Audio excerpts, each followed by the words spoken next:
Hello all. मी प्राची घोसाळकर ESISच्या प्लॅटफॉर्मवर तुमचं स्वागत करते. मला वाटतं की आता आपली बऱ्यापैकी छान ओळख आहे. त्यामुळे इंट्रोडक्शनमध्ये आपण वेळ न दवडता आपण जी लेक्चर सिरीज सुरू केलेली आहे त्याच्या पुढच्या भागाला सुरुवात करूया. बघा, त्याआधी माझं येऊ घातलेलं हे पुस्तक त्याच्याबद्दल थोडंसं आहे. स्लाईडवर पाहू शकता. पुस्तक बाजारात येईल तेव्हा तुम्हाला इन डिटेल त्याच्याबद्दल सगळी माहिती मिळेलच. ऑलराईट. आपण गेल्या वेळेला आठवत असेल तुम्हाला, किंवा ज्या कोणी माझं लेक्चर पाहिलं नसेल त्यांनी ते आधीचं पाहावं, की स्टोरी टेलिंग आणि मग त्याच्यातनं एथिक्स शिकण्याचा प्रयत्न असं आपण सुरू केलं होतं. तर आजही मी तुमच्यासाठी एक नवीन स्टोरी घेऊन आलेली आहे. स्टोरीचं नाव आहे Richard Parker the cabin boy. आता ही ना स्टोरी खऱ्या आयुष्यात घडलेली आहे. बघा, 1884 साली ही स्टोरी घडलेली आहे. टॉम डॉडली नावाचा, if I am not wrong, एक सेलर होता आणि तो अत्यंत जगप्रसिद्ध होता त्याच्या सेलिंगसाठी म्हणजे नाविक होता तो. समुद्रमधून प्रवास करणं किंवा मोठे मोठे चॅलेंजेस एक्सेप्ट करणं ह्याच्यासाठी तो अत्यंत प्रसिद्ध होता. आणि त्याला लंडनकडून सिडनीकडे जायचं आहे आणि त्या नावेतनं जायचं आहे, त्या यॉटमधनं त्याला जायचं आहे. तर तो काय करतो, आपल्यासोबत आणखीन 2 एक्सपिरियन्स्ड सेलर्सला, नाविकांना आपल्यासोबत घेतो आणि तिघं मिळून हे चॅलेंज स्वीकारतात आणि म्हणतात, आता आपण काय करूया, आपण लंडनकडून सिडनीकडे प्रवास सुरू करूयात. मग त्यांच्या लक्षात येतं की हा मोठा प्रवास असणार आहे आणि आपल्या मदतीला आपल्याला एक असिस्टंट लागेल किंवा क्लिनिंग, कुकिंग हे जे काही बेसिक गोष्टी कराव्या लागतील त्यासाठी आपण एखाद्या माणसाला किंवा एखाद्या मुलाला आपल्यासोबत घेणं गरजेचं आहे. मग रिचर्ड पार्कर नावाच्या एका 17 वर्षाच्या मुलाला ते त्यांच्यासोबत घेतात आणि मग त्यांचा तो प्रवास सुरू होतो. आता प्रवास सुरू झाल्यावर एक दुर्दैव असं होतं की वादळ येतं, समुद्रात वादळ येतं आणि त्या वादळात, तुम्ही इथे चित्र पाहून तुम्हाला थोडीशी आयडिया येईल, त्या वादळामध्ये यांची यॉट जी आहे, यांची जी बोट आहे ती फसते. आणि वादळात बोट फसल्यानंतर काय होतं, बऱ्याचदा म्हणजे अजिबात त्यांना कुठलीच मदत मिळत नाही. 24 दिवस ते तसेच काढतात. बरं, बोटीवर त्यांनी जो काही अन्नसाठा जमवलेला असतो तोही आता 24 दिवसात तो संपलेला असतो. त्यानंतर पुढचे काही दिवस काय होतं की त्यांना कासव मिळतं पाण्यात. त्या कासव्याच्या मांसावर ते काय होतात, तर ते जगतात पुढचे काही दिवस. त्यानंतर मग परिस्थिती फारच बिकट येते, कारण मग सगळ्यांना भूक आहे, तहान आहे आणि मग तहान आणि भूक एवढी अतिप्रचंड होते की मरण यातना भोगणं काय असतं हे त्यांच्या लक्षात यायला लागतं. आणि त्यात हे तिघ जण जे आहेत ना, ते अनुभवी आहेत. त्यांना यापूर्वी असा अनुभव आहे किंवा या परिस्थितीसाठी ते मानसिकदृष्ट्या तयार होते. पण हा जो आपला रिचर्ड पार्कर आहे, 17 वर्षाचा लहान मुलगा आहे, जगाचा अजिबातच अनुभव नसलेला मुलगा आहे, त्याला मात्र हे सहन होईना. त्याची भूक आणि तहान त्याला काही सहन होईना. आणि मग तो काय करतो, तो तो त्या डेस्परेशनमध्ये समुद्राचं पाणी पितो. तुम्हाला तर माहिती आहे, समुद्राचं पाणी पिण्यासाठी नसतं आणि समुद्राचं पाणी प्यायल्यानंतर तो प्रचंड आजारी पडतो. आणि मुळातच तहान आणि भुकेने तो आधीच खूप वीक झालेला आहे आणि त्याच्यानंतर तो आता आजारी पडतो. बरं, हे तिघही वीक झालेले आहेत बरं का. आणि आत्ता पुढच्या 2 दिवसात जर आपल्याला मदत मिळाली नाही तर अशी परिस्थिती निर्माण झालेली आहे की हे चौघच्या चौघं मृत्यू पावणार आहेत भुकेने, तहानेने. मग आता प्रश्न असा पडतो की करायचं तर काय करायचं. मग आता हे तिघं मिळून निर्णय घेतात. बघा, ह्या वेळेला रिचर्ड तुम्हाला इथे दिसतोय, हा अनकॉन्शियस आहे. त्याला आजूबाजूच्या कुठल्याच गोष्टीची जाण नाहीये, कारण तो आजारी पडलेला आहे. तर हे तिघं निर्णय घेतात, जर आपल्याला वाचायचं असेल तर आपल्यापैकी एकाला मरावं लागेल आणि मग त्या मेलेल्या माणसाच्या फ्लेश आणि ब्लडवर आपण पुढचं काही दिवस काढू शकतो. आता अजिबातच जज करू नका बरं का, माणसाचं मांस खाणं वगैरे, परिस्थिती तशी आहे हे लक्षात घ्या. आता मग हे तिघ जण काय करतात, तर आपल्या आपल्यातच निर्णय घेतात की रिचर्ड तसाही आता आजारी पडलाय, तो काही फार दिवस जगणार नाही. त्याचबरोबर आणखीन एक गोष्ट इथे सांगण्याची अशी की रिचर्ड हा अनाथ आहे, त्याला आई वडील, त्याला फॅमिली नाही. या तिघांना फॅमिली आहे. ते म्हणतात की आपण जेव्हा घरी जाऊ तेव्हा we have family back home. आपल्याला आपलं कुटुंब आहे जे आपल्यासाठी वाट बघतंय, ह्याला वाट बघणारं कुणीच नाहीये. त्याच्यामुळे आपण काय करूयात, तर आपण ह्याला मारूयात आणि मग आपण पुढे जाऊयात. काय जेवढं जगता येईल आपण तेवढं जगण्याचा प्रयत्न करू. आणि मग हे तिघ जण एकमताने हा निर्णय घेतात, देवाची प्रार्थना करतात आणि रिचर्डला मारून टाकतात आणि रिचर्डच्या ब्लड अँड फ्लेशवर काही दिवस काढतात आणि मग त्यांना मदत मिळते आणि मग ते किनाऱ्याला येतात.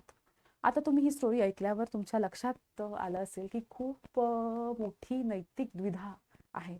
बघा, इकडे रिचर्डला मारणं हे अनैतिक मार्ग स्वीकारणं आहे.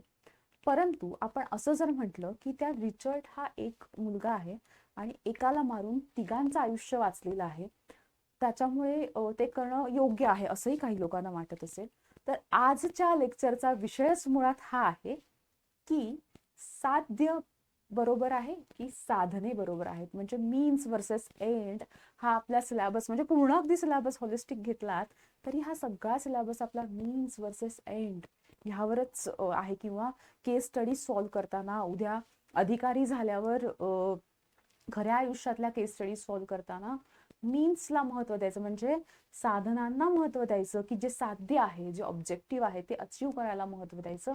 या भोवती आपला एथिक्सचा सगळा सिलेबस फिरतोय. तर मला वाटतं आज ना आपण ह्याचवर आपली चर्चा चालू ठेवूयात, किंवा ह्या चर्चेसहित आपण वेगवेगळी आपण काय म्हणतो संज्ञा किंवा वेगवेगळ्या विचारवंतांचे विचार हे आपण आज शिकणार आहोत किंवा त्याच्यावर आपण एक चर्चा करूयात. बरं, बघा, मीन्स एंड म्हणजे काय, जे आपल्याला मिळवायचं आहे, आपलं जे ऑब्जेक्टिव्ह आहे, मग ते पॉलिटिकल ऑब्जेक्टिव्ह असू शकतं, सोशल असू शकतं, इकॉनॉमिक असू शकतं, आर्थिक बाजू मला माझी भक्कम करायची आहे असं असू शकतं, मला एखादी डिग्री मिळवायची आहे, शैक्षणिक असू शकतं. पण त्याला वापरण्यात आलेले जे मीन्स आहेत, म्हणजे त्या ऑब्जेक्टिव्ह पर्यंत पोहोचण्याचा जो मार्ग आहे तो नैतिक आहे का अनैतिक आहे. मग तो नैतिक असला तरच जे माझं ऑब्जेक्टिव्ह आहे ते नैतिक ठरतं का तो अनैतिक असला तरीही चालेल, पण माझं जे ऑब्जेक्टिव्ह आहे, मला जिथेपर्यंत पोहोचायचं आहे ते पोहोचणंच योग्य आहे. तिथे पोहोचलं म्हणजे when end is well all is well असा आपला ॲटिट्यूड असायला हवा. या सगळ्यावरची चर्चा आज आपण ह्या येत्या काही मिनिटांमध्ये करणार आहोत. बरं, इथपर्यंत आल्यावर पार्कर बद्दल तुम्हाला काय वाटतं किंवा पार्करच्या स्टोरी बद्दल तुम्हाला काय वाटतं हे मला नक्की तुम्ही सांगा. 1-2 मिनिटं. ऑलराईट. त्याच्यानंतर बघा, हे करत असताना ना भरपूर वेगवेगळ्या थिंकर्सच्या काय म्हणू शकतो आपण त्यांच्या कॉन्सेप्ट संज्ञा आपल्याला घ्यायच्या आहेत. मग आपण पुढे जाऊया. रिचर्ड झाला. आता ह्यामध्ये ना उपयोगितावाद किंवा उपयुक्ततावाद ही जी कॉन्सेप्ट आहे ही इथे लागू होते. आपण ना या सगळ्या कॉन्सेप्ट बघून परत आपल्या पार्करकडे जाऊयात आणि त्या पार्करला कशा लागू होतील त्या सुद्धा पाहूयात. ठीक आहे. आता बघा, उपयुक्ततावाद म्हणजे काय. उपयुक्ततावाद काय सांगतं की जास्तीत जास्त लोकांचं भलं जिथे होतंय ती गोष्ट नैतिक आहे. बरोबर, म्हणजे संख्या जास्तीत जास्त, मोठ्या संख्येने जास्त लोकांचं जर भलं होत असेल तर ती गोष्ट कशी आहे तर योग्य आहे. इंग्रजीमध्ये ना याला काय म्हणतात, मोर प्लेजर ओव्हर पेन असं म्हणतात. म्हणजे वेदना कमी आणि जास्तीत जास्त आनंद देणारी जी काही गोष्ट आहे, जास्तीत जास्त लोकांना आनंद देणारी जी काही गोष्ट आहे ती काय असली पाहिजे तर ती योग्य असली पाहिजे, असं आपला उपयोगितावाद किंवा उपयुक्ततावाद आपल्याला सांगत असतो. आता ह्याच्यामध्ये ना जर तुम्ही बघितलं तर हा उपयोगितावाद हा परिणाम काय असतील, त्याचे एखाद्या कृतीचे कॉन्सिक्वेन्सेस काय असतील, परिणाम काय असतील ह्यावर लक्ष केंद्रित करणारा आहे. म्हणजेच काय, मी आज कृती केली त्याचा परिणाम जर चांगला असेल तर ती कृतीही चांगली आहे असं उपयोगितावाद हा सांगत असतो. आता ह्याचे प्रमुख विचारवंत कोण आहेत तर जेरेमी बेंथॉम आणि जेस मिल. आता जेरेमी बेंथॉम काय सांगतात तर संख्यावाद आहे, म्हणजे क्वांटिटीला जास्त महत्त्व देतात. म्हणजे आता आपण परत पार्करकडे जर आलो तर पार्कर हा एक माणूस मेल्यामुळे 3 लोकांची जर आयुष्य वाचत असतील तर अशा गोष्टीला उपयोगितावाद काय करते तर जस्टिफाय करते की एक मेला पण 3 लोक काय झालेली आहेत तर वाचलेली आहेत. त्यात बेंथमचाच जो शिष्य होता, मिल होता, तो मिल काय म्हणतो, मिलने पण तेच म्हटलेलं आहे की जास्तीत जास्त लोकांचं भलं, पण मिल ह्याच्यामध्ये थोडंसं एक्सटेन्शन करतो किंवा एक्सटेंडेड व्हर्जन त्याचं आहे, थोडं सुधारित आवृत्ती त्याची आहे. त्याचं म्हणणं आहे की फक्त संख्यात्मक नाही तर क्वालिटी पण महत्वाची आहे. तर ह्याच्यामध्ये पण मिल परत असंही म्हणतो की त्याच्यामध्ये काही कनिष्ठ पद्धतीची सुख असतात, आनंद असतात, काही उच्च पद्धतीचे आनंद असतात. म्हणजे काय म्हणतात ना, भौतिक सुख हे तो म्हणतोय की हा कनिष्ठ आनंद आहे, पण उच्च पातळीचा आनंद हा वेगळा आहे जो आपल्याला कविता वाचून मिळतो, जो आपल्याला एखादं पुस्तक वाचून मिळू शकतो, जो आपल्याला स्पिरिच्युअली मिळतो. तर अशा पद्धतीचे हे 2 थिंकर्स आहेत. बघा, ऑनलाईन लेक्चर्समध्ये किंवा ऑफलाईन लेक्चर्समध्ये आपण ह्यावर भरपूर चर्चा करणार आहोत आणि येत्या काही दिवसात मी भरपूर उदाहरणं YouTubeला अपलोड करणारच आहे. बरं, आता इथे तुम्ही म्हटलं तर परिणामवादी, मी म्हटलं तसं की परिणामांची चिंता करणं, परिणाम चांगला असेल तर तुमची कृती चांगली आहे, असं हा वाद म्हणत आहे. त्यानंतर ना पुढे एक कॉन्सेप्ट इथे आहे बघा, त्या कॉन्सेप्टचं नाव आहे कर्तव्यवाद किंवा आपण डिओन्टॉलॉजी असं इंग्रजीत म्हणतो. बघा, डिओन्टॉलॉजी काय म्हणते की परिणाम चांगला की वाईट त्यापेक्षा तुमचं कर्तव्य, तुमची कृती नैतिक आहे का, ह्याला महत्त्व जर कोणी देत असेल तर ते आहे कर्तव्यवाद. म्हणजेच काय, एखादी गोष्ट करणं हे नीतिमत्तेने माझं कर्तव्य आहे, ती नैतिकदृष्ट्या करणं हे माझं कर्तव्य आहे. मग त्याचा परिणाम चांगला होतोय की त्याचा परिणाम वाईट होतोय ह्याच्याकडे लक्ष देणं माझं कर्तव्य नाही. म्हणजे ह्याचं उदाहरण म्हणजे मला वाटतं की गीतेमध्ये कृष्णाने जे काही म्हटलेलं आहे की फळाची अपेक्षा न करता कर्म करत राहणं आणि चांगलं कर्म करत राहणं. तर कर्तव्यवाद किंवा डिओन्टॉलॉजी त्याचवर फोकस करते की तुमचं कर्म हे एथिकल असणं, नैतिक असणं अत्यंत गरजेचं आहे.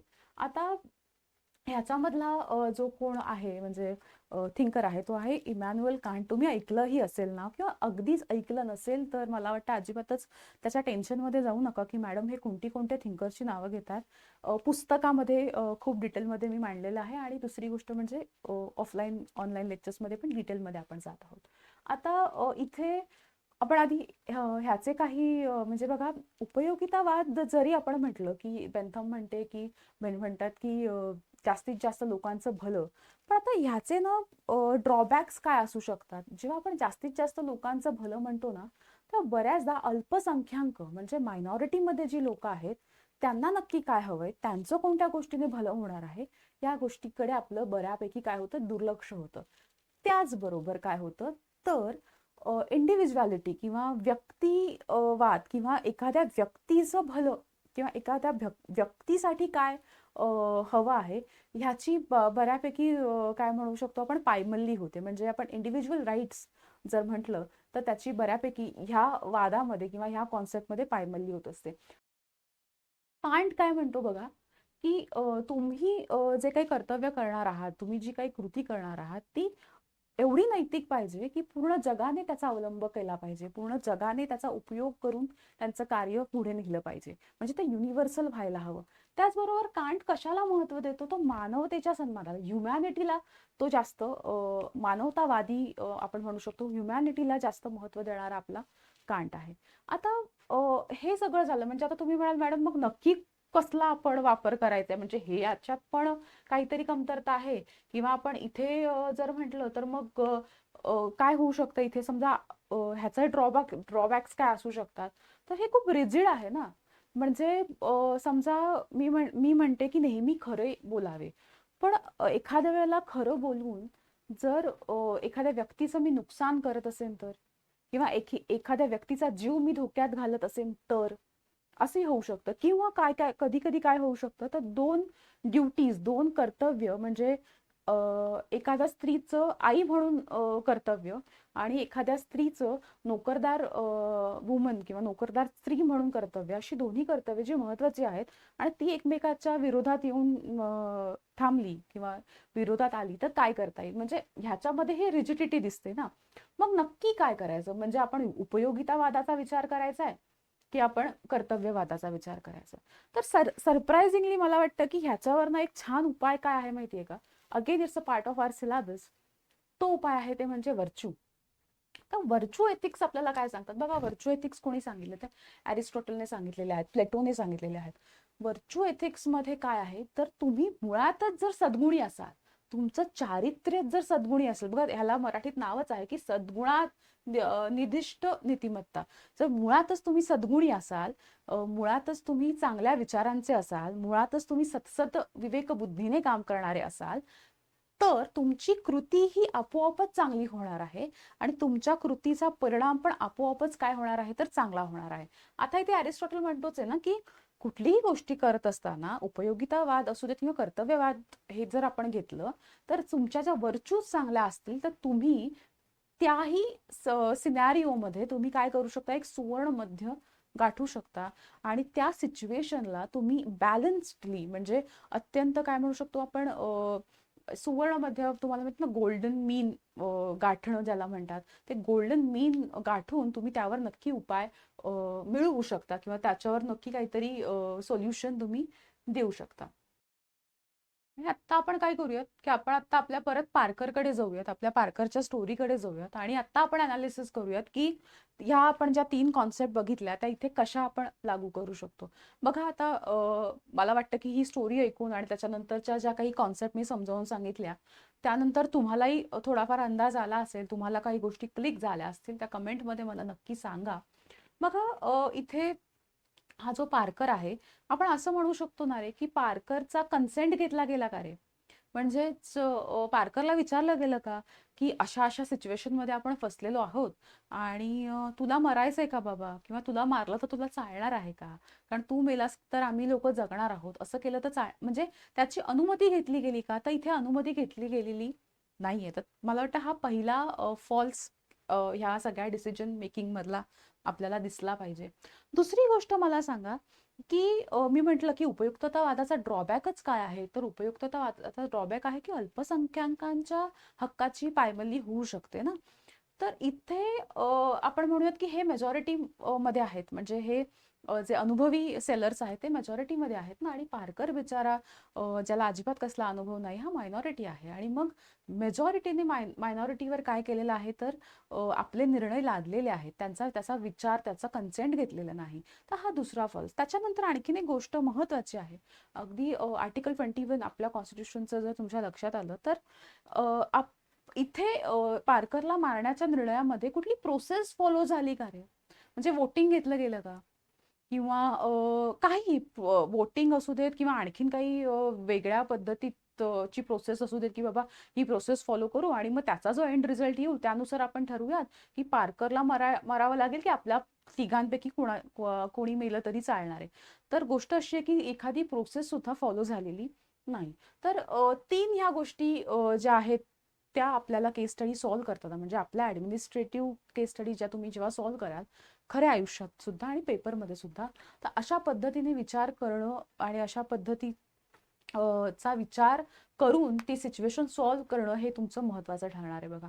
त्यामुळे उपयुक्ततावादाचा जर आपण इथे विचार केला, तर सामाजिक दृष्ट्या किंवा आपण म्हणतो मानवतावादी दृष्ट्या उपयुक्ततावाद इथे लागू होईल की नाही, तुम्ही मला कमेंटमध्ये सांगा. आणि कर्तव्यवादाचा जर विचार आपण केला, तर मग कर्तव्यवादाचा विचार केला तर मग हा जर मेला नसता, पण हे मग 3 वाचले कसे असते?